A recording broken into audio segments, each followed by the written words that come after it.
Salut à tous, la team OL, Tom M Show pour Lyon Fan TV. Très heureux les gars de vous retrouver pour une nouvelle vidéo. J'espère que tout le monde va bien avant toute chose. Petit moment réclame comme d'habitude pour ceux qui ne sont pas abonnés. Il faut s'abonner et mettre un pouce. J'ai mis le pouce avant l'abonnement. Abonnez-vous pour ceux qui ne sont pas abonnés. Et mettez surtout un petit like. C'est très important pour le référencement des vidéos, les amis. Merci en tout cas, encore une fois. Je vous le dis à chaque vidéo pour les 14 000 abonnés. Et quelques-uns en plus déjà. Donc merci. Un grand merci à vous, les amis. Comme je vous disais, j'espère que vous allez bien en cette fin de semaine. Grosse étape sur le Tour de France. Puisque moi je suis un petit peu aussi le cyclisme, je ne sais pas s'il y en a certains d'entre vous qui suivent aussi, c'est une arrivée en altitude, ça va être je pense assez sympatoche les amis, et puis comme vous pouvez le voir je suis toujours dans le sud-ouest en train de profiter du beau temps, ça fait du bien les amis. Alors l'actualité d'aujourd'hui elle n'est pas exceptionnelle, mais vous le savez j'aime bien lire ce qui se dit sur l'Olympique Lyonnais, notamment sur le journal de l'équipe. Pas des journalistes, on n'est pas journalistes, donc on n'a pas accès, je dirais, à tout ce qui est milieu de la presse, etc. Donc on est comme vous, on lit un petit peu les articles sur notre équipe et on essaye un petit peu de commenter cette actualité qui est plus ou moins riche en ce moment. On a eu quand même beaucoup d'actualités, on va pas se mentir, hein. L'actualité a été quand même sympa avec l'arrivée de Lacazette et Tolisso, notamment on a pu un petit peu en parler. Bon, il y a eu la conférence de presse de Peter Bosz aussi après l'entraînement collectif hier qui a donné un petit peu le là sur la direction que va prendre notre mercato. Il y a beaucoup trop de joueurs, il faut dégraisser, on le sait. Puis il y aura peut-être potentiellement l'arrivée d'un ou deux joueurs supplémentaires. Ça dépendra un petit peu. Voilà. Mais l'article de l'équipe aujourd'hui, eh bien, c'est un article de Hervé Penaud sur la guerre des numéros un petit peu à l'Olympique Lyonnais, notamment de nos deux recrues phares, Alexandre Lacazette et Corentin Tolisso, qui voudraient récupérer leur numéro fétiche. L'Olympique Lyonnais, pour l'instant, il réfléchit, je pense. Lacazette, lui, aimerait avoir son fameux numéro 10. Numéro 10 qui est pris par Lucas Paqueta. Et puis, Corentin Tolisso aimerait le numéro 8, qui est actuellement pris par Houssem Aouar. Donc là, il y a beaucoup de négociations, je pense, qui vont être entreprises pour essayer de satisfaire au maximum, je dirais, les deux joueurs, mais ça va être très compliqué. Alors la Ligue, la LFP a autorisé chaque club à pouvoir mettre des numéros de maillot du numéro 1 jusqu'au numéro 99. Bon, ça c'est une vraie nouveauté, donc ça laisse le champ des possibles à nos joueurs, mais c'est une vraie question, un vrai dilemme un petit peu, que ce soit pour les joueurs, que ce soit aussi pour le club, l'attribution, notamment de ce fameux numéro 10. Parce que les attributions de numéros de maillot dans les clubs, c'est toujours quelque chose, parce que il y a une incidence évidemment sur peut-être les performances du joueur, sur l'importance qu'on lui donne au sein du club, et puis pour aussi cette dimension marketing, les amis, parce qu'il y a une vraie dimension marketing aussi. Il y a la vente de maillots, il y a tout ce que ça comporte. Le fameux numéro 10 que réclame Alexandre Lacazette, maillot et numéro qu'il avait lorsqu'il a quitté l'Olympique Lyonnais, eh bien, elle a tout un symbole. Le numéro 10 dans une équipe, c'est votre meilleur joueur. C'est le leader technique, c'est le leader de l'équipe, c'est peut-être aussi votre capitaine. Numéro 10, c'est un joueur créateur, c'est un joueur vraiment qui est, je dirais, le centre névralgique de votre équipe. Et c'est pour ça qu'Alex Lacazette, peut-être aussi par superstition, je ne sais pas, voudrait récupérer ce numéro 10 qu'il n'avait pas à Arsenal. Il avait le numéro 9, on le rappelle, le numéro 9, là, en l'occurrence, il est pris par Moussa Dembélé dans une équipe. Le numéro 9, c'est celui, je ne suis pas bien coiffé, c'est celui qui va terminer les actions. Donc Alexandre Lacazette, c'est pas aujourd'hui quelqu'un qui va finir les actions. On lui souhaite quand même, on nous le souhaite aussi de pouvoir bénéficier de ses talents de buteur, mais c'est pas ce qu'il a montré du côté d'Arsenal, notamment sur la dernière saison. Donc vous voyez, il y a tout ça qui englobe le numéro 10. Alors les numéros de maillot, je me suis un petit peu renseigné, ça vient d'Angleterre. le pays où est né le football. Et dans les années 20, on avait les maillots du numéro 1 au numéro 11 seulement. Puis après, ça s'est démocratisé, mais c'est vrai que ça a une importance majeure. Je veux dire, quand notamment Ronaldo, le grand Ronaldo, était ce qu'il était, c'est-à-dire un attaquant, un des meilleurs de l'histoire, eh bien, il avait le numéro 9. Et quand il est revenu, il est venu plutôt du côté de l'AC Milan, le numéro 9 était déjà pris, il a pris le numéro 99. Mario Balotelli, pareil, lui, il a toujours eu le numéro 9. Bien, il a trouvé une parade pour récupérer le numéro 9. Il a mis le numéro 45, 5 plus 4, ça fait 9. Ivan Zamorano, quand il est arrivé aussi à l'Inter Milan, le numéro 9 était pris par R9, eh bien, il a pris le numéro 18, 8 plus 1 égale 9. Vous voyez, il y a toujours des petites astuces, un petit peu. Et puis oui, je vous disais, le grand Ronaldo, quand il est venu à l'AC Milan, il a eu le numéro 99, 9, puisque le numéro 9 était déjà pris. Donc il y a des astuces si vous voulez récupérer votre maillot fétiche et faire une espèce de parade.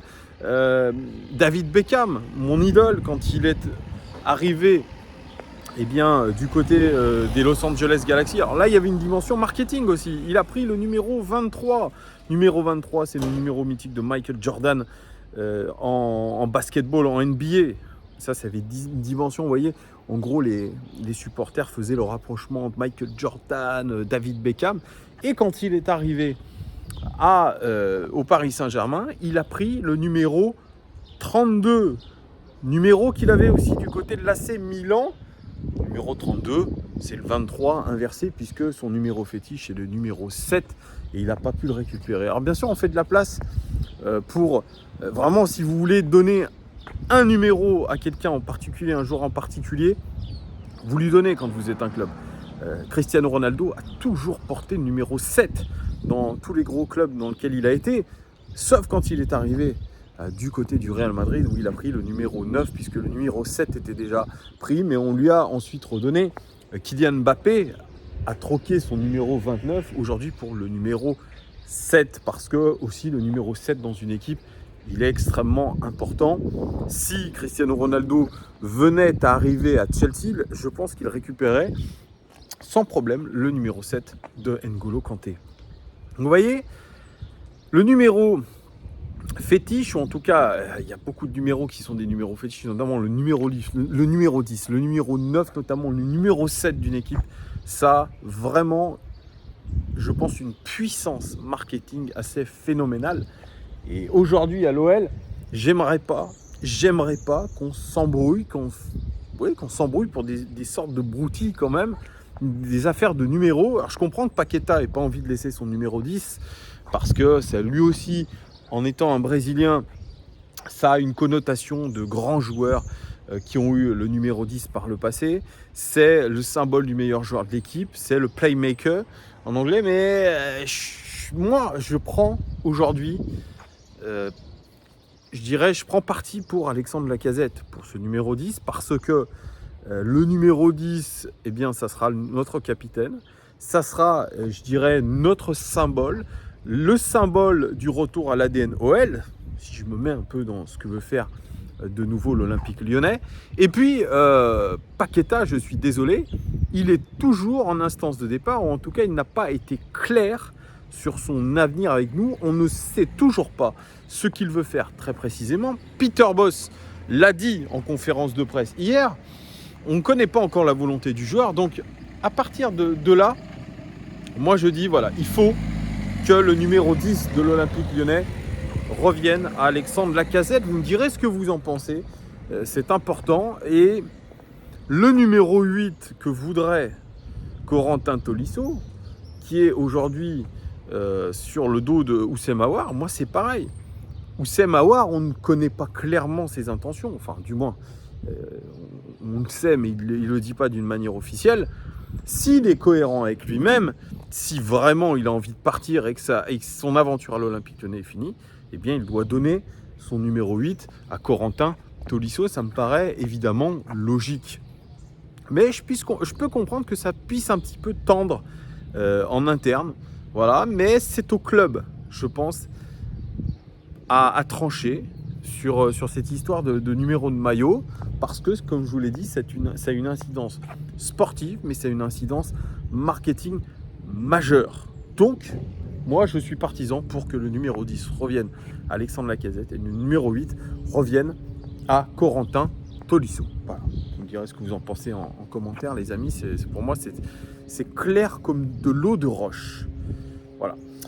Sinon, petites infos mercato, pareil, lu dans l'équipe, Léo Dubois. Bon, Léo Dubois, évidemment, il souhaite quitter l'Olympique Lyonnais parce qu'il sait que malheureusement, il part de très très loin par rapport à Malo Gusto. Il a besoin de temps de jeu, peut-être pour réintégrer la sélection France en vue du mondial au Qatar. Donc, il doit partir, il doit envisager de partir, sauf que malheureusement, les offres ne se bousculent pas au portillon. On a parlé de l'intérêt de Fulham. Fulham n'a pas encore bougé. Alors qu'ils ont récupéré Issa Diop. Vous vous rappelez, on était sur Issa Diop de West Ham. Et finalement, il va signer, je crois, pour une quinzaine de millions d'euros à Fulham. Pour l'instant, ça ne bouge pas pour Léo Dubois. On avait parlé aussi de la Fiorentina. Pareil, ça ne bouge pas. Donc pour l'instant, Léo Dubois est bien ici, bien à l'Olympique Lyonnais. Et il devra se contenter, dans un premier temps, d'un rôle de doublure, ce qui peut être un petit peu compliqué pour lui. Ça, je veux bien le reconnaître. Il est passé de capitaine de notre équipe, capitaine désigné par Peter Bosz à la même époque, la saison dernière, à aujourd'hui, cantonné à un rôle de doublure de Malo Gusto qui a 19 ans. C'est un petit peu compliqué, c'est vrai. Dans la tête, ça ne doit pas être facile à gérer. Mais il doit l'accepter, il doit travailler dur pour revenir et essayer de s'imposer et peut-être profiter de certaines contre-performances de Malo Gusto. Il n'a que ça à faire. Voilà, donc ça c'est vrai. Quand on me dit, là je lis dans les commentaires que je défends à outrance Léo Dubois, je ne le défends pas à outrance, les amis. J'essaye d'être le plus objectif possible. Je dis qu'il y a eu des lits de sale gueule sur lui. Il y a eu des choses qui ont été dites qui étaient inacceptables. Mais de son côté, il y a eu aussi, il faut le dire, des prestations qui n'ont pas été bonnes, qui n'ont pas été au niveau d'un international français. Je suis désolé, c'est vrai aussi. Je l'ai dit, je l'ai fait remarquer dans mes débriefs après les matchs. Quand il a été mauvais, je l'ai dit. Et c'est vrai, je suis d'accord avec ceux qui me disent que Léo Dubois n'a pas été à un niveau d'un international français. Je suis d'accord. Voilà. Et ce qu'on peut attendre de Léo Dubois, surtout quand on est capitaine du club, c'est peut-être d'avoir un peu plus de mental. Ça se travaille. Alors moi, je ne vais pas dire, je ne vais pas faire le mec. Moi, je ne suis pas le mec qui a le plus gros mental du monde. Mais je pense que ça se travaille aussi. Et peut-être qu'en restant à l'Olympique Lyonnais, c'est là où il va essayer de travailler sa force de caractère pour regagner une place de titulaire. Voilà, c'est tout simple. Je pense que la concurrence, elle doit jouer aujourd'hui à ce niveau-là. Mais évidemment, il part avec une bonne longueur de retard quand même sur aujourd'hui Malo Gusto qui est dans la tête de Peter Bosz, le titulaire. Jérôme Boateng, parti aussi pour rester. Parti pour rester à l'OL, qui est revenu très affûté, vous avez pu le voir. Avec, je pense, une volonté aussi de s'imposer. Eh bien, lui aussi part avec une longueur de retard sur Thiago Mendes.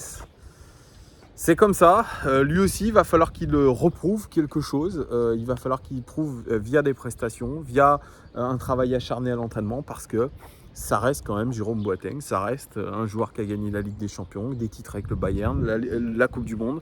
Donc lui aussi, c'est vrai que ça doit le piquer, de se dire qu'il se fait piquer la place par Thiago Mendes, milieu de terrain de formation, qui finalement a prolongé à l'Olympique Lyonnais pour former la défense centrale avec Lukeba. Donc là aussi, lui, il doit se réveiller. Soit il accepte cette concurrence et comme Léo Dubois, il se bouge pour essayer de récupérer sa place, soit il essaye de partir, mais pareil, les offres ne se bousculent pas pour Jérôme Boateng. Donc voilà, il y a plein de situations un petit peu complexes à régler. Paqueta, c'est pareil. Paqueta, c'est un formidable joueur.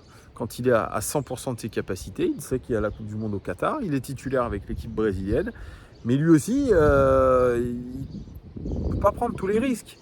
Partir dans un championnat qu'il ne connaît pas, essayer de s'intégrer, etc., avec de nouvelles exigences, c'est prendre un risque.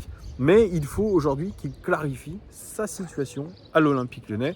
Je crois qu'on a tous besoin de ça, et les matchs amicaux eh bien, doivent faire office un petit peu de lieu de décision. Voilà, c'est pendant ces matchs amicaux qu'on va décider. C'est pas au 5 août qu'on va dire ah bah tiens on part ailleurs. Non, je pense que l'OL a raison d'avoir cette ligne conductrice de dire bah écoutez, au début du championnat, on veut qu'on ait 90% de l'équipe, ce qui est normal.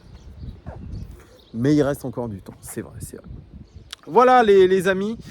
Ce que je pouvais vous dire de cette actualité, dites-moi d'ailleurs en commentaire, parlez-moi de Boateng, Dubois, Paqueta. Qu'est-ce que vous pensez de leur situation? Est-ce que vous voulez qu'ils clarifient aussi un petit peu tout ça? Voilà. Merci en tout cas de votre fidélité les amis. Je vous fais des vidéos, j'essaie de vous faire des vidéos pendant les vacances parce qu'au final il n'y a pas de vacances pour le football. Il n'y a jamais de vacances pour le football et notre club. C'est pas parce que je suis en vacances que je fais pas de vidéos. Ça me prend, vous voyez, 15 minutes à débriefer comme ça. D'ailleurs, on se retrouvera dès la fin du premier match amical. Ça sera demain. Demain, oui, puisque le premier match amical, c'est demain contre Bourg-Péronard à 19h. On pourra le suivre sur OL Play. Et puis derrière, il y aura un débrief sur notre chaîne à partir de 21h environ. Je ne sais pas avec qui je serai encore. Mais on fera le débrief pour voir ce qu'il en est du premier match de préparation de notre équipe. On a déjà hâte. Allez, je vous fais des gros bisous. Profitez de votre début de week-end. Je ne sais pas ce que vous faites, mais en tout cas, profitez. Merci de votre fidélité. Et je vous dis à très très vite les gars. Ciao!